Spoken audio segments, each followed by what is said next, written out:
Magandang araw, lalo na sa ating mga minamahal na mga senior citizens. Attention po sa inyo, may payout releasing na sa July 14, 2026. Ito ay pension po para sa lahat. And take note sa mga kwalipikadong senior citizens. Buong detalye ng balitang ito ay dapat niyo pong malaman. Sa araw po na ito, may 5 bagay po kayo na dapat pong makuha sa video kong ito. Una, ang mga lugar kung saan may magaganap na payout sa social pension for indigent senior citizens. Pangalawa, saan po ba magaganap ang inyong pong payout? Pangatlo, ano ang oras po ng inyong payout? Pang-apat, ano ba ang mga requirements na dapat mong i-ready? At pang-lima, mga dagdag kaalaman patungkol po dito. Kaya naman, inaanyayahan kita na tapusin mo ang video nito hanggang sa dulo na sa gayon makuha mo ang aking punto sa paggawa ng video kong ito. At kung ikaw ay bago pa lang sa aking YouTube channel at gusto mo ang ganitong content, and by the way, hindi lang YouTube channel ito makikita, pati din sa Facebook, i-subscribe mo na or i-follow mo na sa gayon po ay makuha po ninyo ang mga updates araw-araw. At hindi ko napapatagalin pang oras na pag-usapan ng bagay na ito. Ang una po sa ating listahan ay ang Barangay Hall ng Balud del Sur dahil sa July 14, 2026 ay meron pong magaganap na validation sa ating mga social pensioners na potential po at magaganap po ito sa alas 8 ng umaga at ito po ang mga listahan sa mga kasali. Ang kasunod po niyan ay ang Lanao del Norte dahil meron pong payouts social pension for indigent senior citizens 3rd quarter of 2026 sa July 14 alas 8 hanggang 4 po ng hapon sa Municipal Auditorium, East Poblacion, Pantaw Ragat, Lanao del Norte. Sa Alun, Banday, Calawe, Teller 1. Sa Teller 2 ang Kabasagan, Kulubon, Dilimbayan. Sa Teller 3 ang Limayon, Madaya. Sa Teller 4 ang Lumidong, Matampay, Natangpupan, Pansor. Sa Teller 5 ang Bubong, Pantaw Ragat, Bubong, Radapan, Maliwanag at Pantaw Marug. Ang kasunod po ay ang Barangay Tago Covered Court dahil meron po magaganap na payout sa July 14, 2026 at ito po ang mga listahan sa mga pangalan na kasali po na kukuhaan ng pensyon. Pakipost lamang po na video ito nang sa gayon po ay maklaro po ninyo.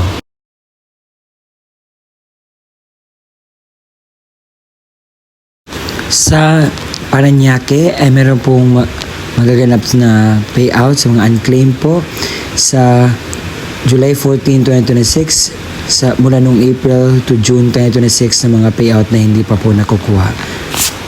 Sa Caloocan North City Hall ay meron po magaganap na payout sa mga unclaimed po ng mga social pension sa July 14, 2026 sa alas 9 hanggang 1 ng hapon sa SDC Court at sa OSCA Office.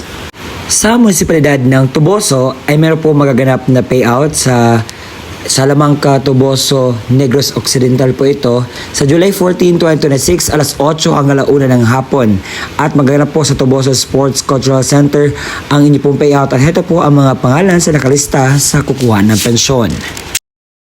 Sa Dulangin, Tite, Zamboanga, Sibugay ay meron po magaganap na mga barangay pension po payout sa social pension. At ito po, pakinggan po ninyo na sa ganyan po ay klarong-klaro po sa inyo.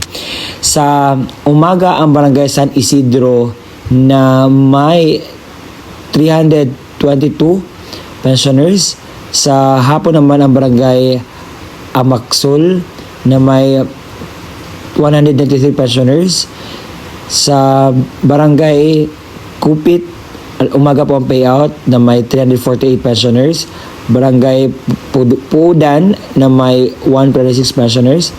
Sa Barangay La Libertad na may 84 pensioners. Sa Mualbual na may 86 pensioners. Sa Barangay Kitabog na may 257 pensioners po. Sa Naga City Hall ay meron po magaganap na validation sa social pension sa July 14, 2026 alas 9 hanggang alas 5 po ng hapon ang time frame at ito po ang mga listahan sa mga kwalipikadong makatanggap ng pensyon. Sa Saimsim, Laguna, Philippines ay meron po magaganap na payout at ito po ang Announcement para po dyan. Magaganap po ang payout sa July 14, 2026 alas 8 hanggang alas 2 po ng hapon at magaganap po ito sa Barangay Covered Court. Heto po ang kumpletong listahan sa mga kukuha po ng pensyon. Pakipost lamang po ng video ito na sa gayon po ay mas klaro po sa inyo ang mga nakalista.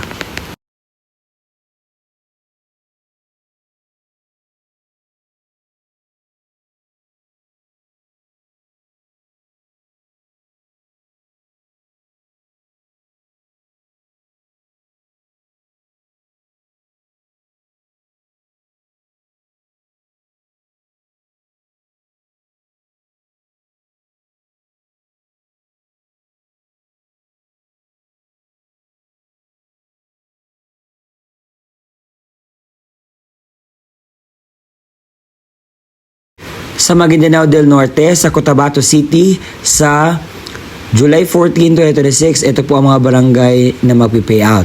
Sa Barangay Tamuntaka Mother na may 417 pensioners, sa Barangay Kalangan 2 na may 327 pensioners, Barangay Tamuntaka 2, 37 pensioners, Barangay Tamuntaka 3, 110 pensioners, Tamuntaka 4, 65 pensioners, Tamuntaka 5, 31, Tamuntaka 1, 165, kay Kalangan Mother 824 at Kalanganan 1 na may 105 pensioners. At magaganap po ang inyong payout sa Tam Mother sa Tamuntaka hanggang Tamuntaka 1 at Kal Mother po ang iba. Sa Toledo City ay meron pong payout sa newly members po sa July 14, 2026. Sa Barangay Novalias, Tanhay City ay meron pong magaganap na validation sa mga potential na magiging senior citizen social pensioners. Ito po ang announcement. Sa July 14 po ito, alas 8 hanggang alas 12 na tanghali sa Barangay 3 Covered Court. At ito po ang mga listahan sa mga potential na maging social pensioner.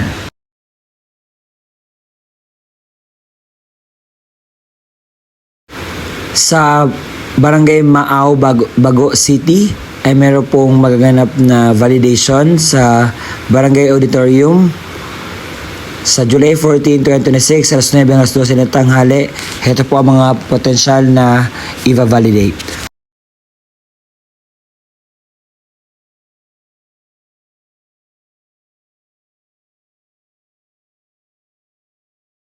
Sa Bagong Barandal 04 ay meron pong magaganap na payout sa July 14, 2026 sa Nayon Covered Court.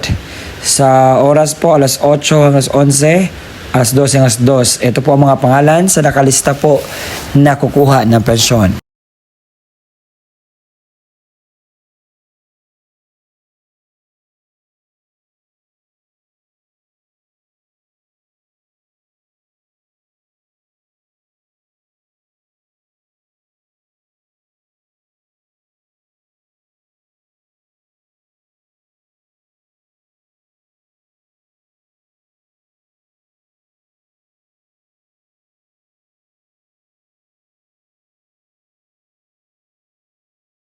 May payout po sa July 14, 2026 sa Barangay Tago Covered Court. Additional social pensioners po ito. Hindi lang pala Barangay Tagok ang magbe-payout. Ito pa, Barangay Kamansi na may 88 pensioners, Barangay Binukuil na may 53 pensioners, Barangay Daan Banwa 42 pensioners, Barangay 127 29 pensioners, Barangay Linaw 5 pensioners, Barangay Talubangi 7 pensioners, Barangay Kamugao 6 pensioners, alas 9 ng umaga sa Evacom. Sa Barangay Bantayan na may 101 pensioners sa Bantayan Covered Court, Barangay Carolan na may 78 pensioners sa Carolan Covered Court, Barangay Lukutan na may 102 pensioners sa Lukutan Covered Court, Barangay Tanawan na may 80 pensioners sa Tanawan Covered Court, Barangay Tagok 40 pensioners, Barangay Inapoy 46 pensioners, Barangay Pinaginipinan 23 pensioners sa Tagok Covered Court. Magaganap po ang inyong pong payout. Sa Barangay Bagong Silang, Quezon City ay meron pong magaganap na payout sa SB Park, Batasan Hills sa July 14, 2026 alas 8 hanggang alas 2 po ng hapon. Sa Caloocan City North, sa OSCA Office SDC Court sa July 14, 2026 alas 9 alaunang hapon, ang unclaimed post na pension sa first quarter ay pwede po makukuha sa mga taong ito. Sa Negros Occidental, sa Zone 6, meron pong magaganap na payout sa July 14, 2026, alas 8 hanggang 4 ng hapon sa Barangay Zone 2, Rocky Hills Covered Court. Sa Victoria City, Negros Occidental, Philippines, ay meron pong magaganap na payout sa Barangay 13 Covered Court sa July 14, 2026, alas 8:30. At ito po ang mga listahan sa mga kasali. Sa Barangay La Guerta, Calamba, meron po magaganap na payout sa social pension sa July 14, 2026. At ito po ang mga listahan sa mga pangalan na kasali po. Paki-pause po sa video ito.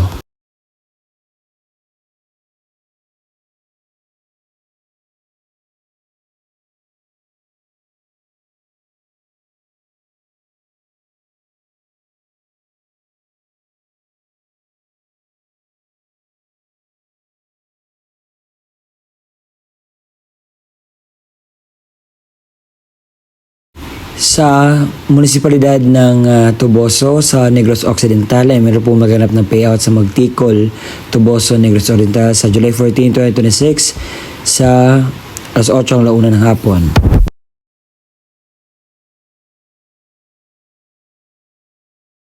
Ang mga lugar kung saan may magaganap na payout o bigayan ng pensyon para sa ating mga minamahal na kwalipikadong senior citizens.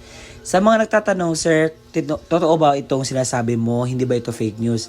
Hindi po iyan fake news dahil naka-include na po ang mga details na dapat nyo pong ma-inculcate, malaman, maramdaman. Kasi gusto ko pong sabihin sa inyo, dahil maraming nasabi, fake news namang sinasabi nyo. Hindi po ito fake news. Ito ay batas po ang Social Pension for Indigent Senior Citizens. At kung hindi ko man nakita ang inyong mga lugar, you can just go to the near barangay sa inyo at alamin kung meron na bang update sa inyong Social Pension for Indigent Senior Citizens. Kung kasali ka pa ba, meron bang update o ano ba ang gusto mong malaman na increase patungkol po sa inyo pong magaganap na pensyon. Baka yung iba hindi na nakatanggap dahil meron pong validation. Kapag hindi ka pa makapunta sa validation, automatic tanggal ka na po. And sir, ano ba yung mga requirements nito para baka payout kami? So ito po ang kumpletong requirements na dapat mong i-ready. Social pension requirements. Kapag ang senior citizens mismo ang pupunta sa venue, ito po ang kanyang dalhin. Una, original OSCA ID at national ID. Pangalawa, photocopy ng senior citizens ID na may 3 lagda o thumb mark sa hindi na po makakapirma. Kung ang representative ng senior citizens naman ang kukuha, ito po ang dapat niyang dalhin. Una, original at photocopy ng ID ng senior citizens ID na may 3 lagda o thumb mark sa hindi na po makakapirma. Original at photocopy ng valid ID ng representative o government issued ID lamang na may 3 lagda o thumb mark sa hindi na po makakapirma. Sulat, pahintulot or authorization letter mula sa senior na mayroong pirma, thumb mark at naayon sa format mula sa DSWD, makukuha po ito sa inyo pong barangay. Pang-apat, kopya ng litrato ng senior citizens na may kasamang representative na may hawak na updated newspaper. Kung ang kukuha naman ay representative ng namayapang senior, ito po ang kanyang dalhin. Una, original at photocopy ng ID ng senior citizens or certificate of membership mula sa OSCA kapag wala na itong OSCA ID na photocopy. Pangalawa, original at photocopy ng government issued ID ng representative. Pangatlo, original na kopya ng death certificate na naka-certified true copy. Paunawa, ang mga namayapang pensioner ay makatanggap lamang ng kanilang pensyon depende sa quarter kung kailan mao ang alinsunod sa alintunin mula sa DSWD. At yun po ang kumpletong detalye sa inyo pong makukuhang pensyon sa araw po na aking sinasabi. Salamat po sa pakikinig hanggang sa susunod na aking upload. Bye-bye.